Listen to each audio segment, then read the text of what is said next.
আসসালামু আলাইকুম ওয়া রাহমাতুল্লাহি ওয়া বারাকাতুহু। গত কয়েকটি পর্বে আমরা যে ভয়াবহ ফিতনা দাজ্জাল এ সম্পর্কে আমরা বেশ কিছু হাদিস জেনেছি।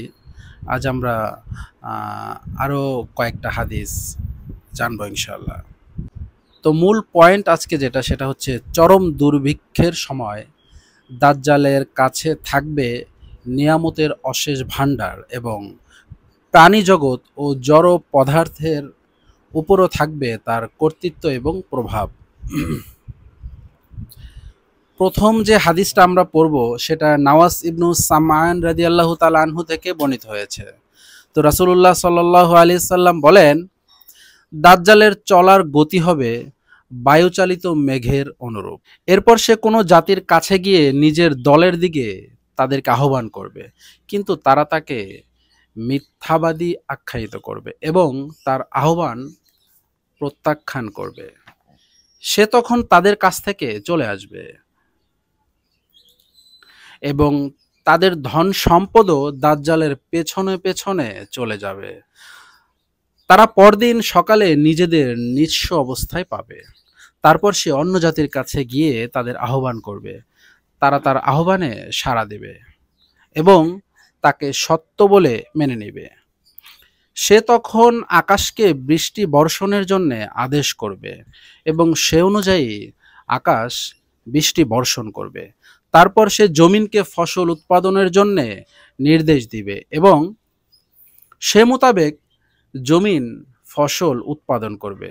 এরপর বিকেলে তাদের পশুপালগুলো পূর্বের চেয়ে উঁচু কুঁজ বিশিষ্ট, মাংসবহুল, নিতম্ব বিশিষ্ট ও দুগ্ধ পুষ্ট ওলান বিশিষ্ট হবে। তারপর সে নির্জন পতিত ভূমিতে গিয়ে বলবে, তোর ভেতরের খনিজ ভাণ্ডার বের করে দে। এরপর সে সেখান থেকে ফিরে আসবে এবং ভূমি উৎসারিত ধনভাণ্ডার তার অনুসরণ করবে। যেভাবে মৌমাছিরা রানী মৌমাছির অনুসরণ করে। তারপর সে পূর্ণ যৌবন এক তরুণ যুবককে তার দিকে আহ্বান করবে।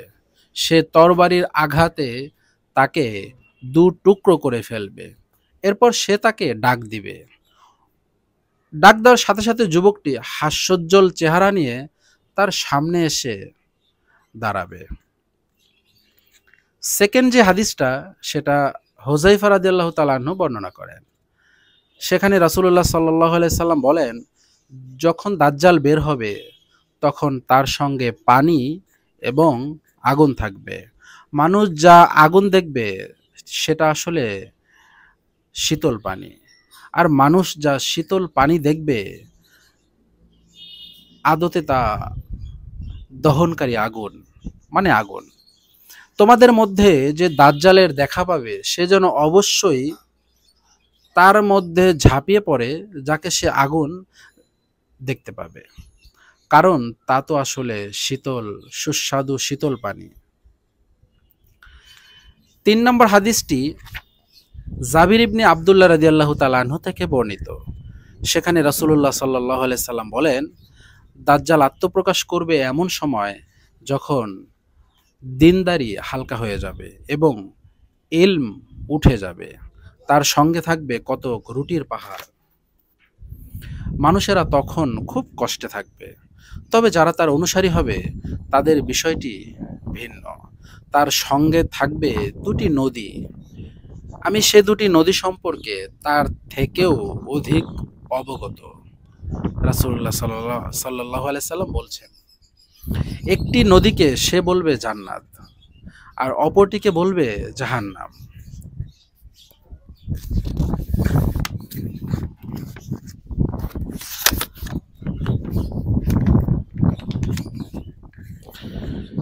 সে যেটাকে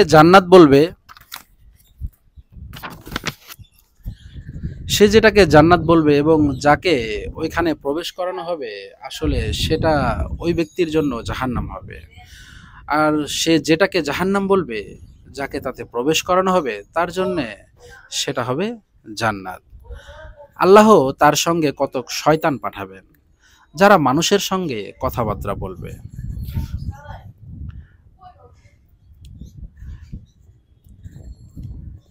এবং তার সঙ্গে থাকবে ভয়াবহ ফিতনা। সে আকাশকে নির্দেশ দিবে, তখন আকাশ মানুষের দেখা মতে বৃষ্টি বর্ষণ শুরু করবে। সাফিনা রাদিয়াল্লাহু তাআলা আনহু থেকে বর্ণিত এই হাদিসে রাসূলুল্লাহ সাল্লাল্লাহু আলাইহি সাল্লাম বলেন, দাজ্জালের সঙ্গে দুজন ফেরেশতা থাকবে, যারা দুজন নবীর সঙ্গে সাদৃশ্য রাখবে। আমি যদি চাই তাহলে তাদের নাম এবং তাদের বাবার নাম উল্লেখ করতে পারবো। একজন থাকবে ডানে, আরেকজন থাকবে বামে। সেটা হবে ফিতনা। যখন দাজ্জাল বলবে, আমি কি তোমাদের রব নই? আমি কি জীবনদান করি না? আমি কি মৃত্যুদান করি না?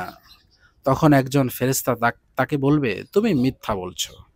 এ কথা তার সঙ্গী ফেরেশতা ছাড়া অন্য কেউ শুনবে না। আর এক কথা শুনে তার সঙ্গী ফেরেশতা তাকে উদ্দেশ্য করে বলবে, তারই কথা শুনে তার সঙ্গী ফেরেশতা তাকে উদ্দেশ্য করে বলবে, আপনি সত্য বলেছেন। মানুষেরা এই কথা শুনতে পাবে।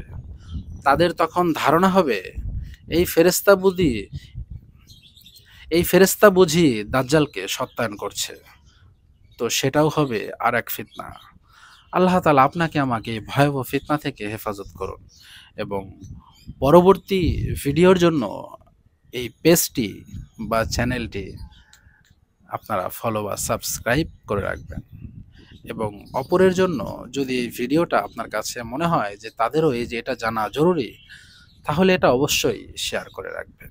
আসসালামু আলাইকুম ওয়া রাহমাতুল্লাহি ওয়া বারাকাতুহু।